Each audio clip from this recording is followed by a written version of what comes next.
শেরের calendar লঞ্চে present ছিল team Byomkesh পর্ব। আজ টলিউড রিপোর্টার ইন 120 সেকেন্ডসে দেখে নাও তারই কিছু গ্লিমসেস। শেরের কাজ কিন্তু শুধুমাত্র টাইগার কনজারভেশন নয়, এই মুহূর্তে যে ইকোলজিক্যাল ডিসব্যালেন্সটা প্রতিদিন হয়ে চলেছে এবং প্রতিদিন আমাদের পৃথিবীটা আরেকটু করে করে খারাপ দিকে এগিয়ে যাচ্ছে, তার বিরুদ্ধে ওরা একটা লড়াই লড়ছে। কাজেই শেরের সঙ্গে থাকতে পেরে আই অলওয়েজ ফিল প্রাউড।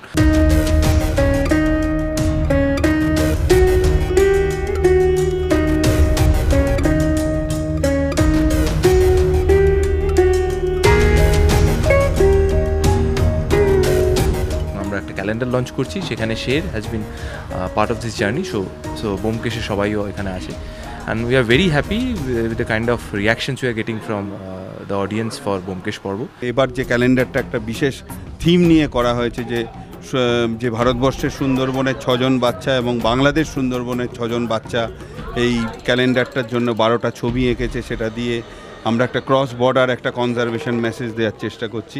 আজকে এখানে আমি আসতে পেরে, এই ক্যালেন্ডার লঞ্চে আসতে পেরে, এই নতুন এডিশন হিসেবে আসতে পেরে আমার খুব ভালো লাগছে। আগামী দিনেও এদের সবার সাথে আমি জড়িত থাকতে চাই এবং আশা করে থাকতে পারবো। আমাদের এই সাকসেস সেলিব্রেট করছি, কিন্তু তার সাথে একটা সোশ্যাল কজ যেটা খুব important, global warming, wild life conservation, তার সাথে যুক্ত থাকতে পারছি আমি এবং আমার টিম, তার জন্য ভালো লাগছে।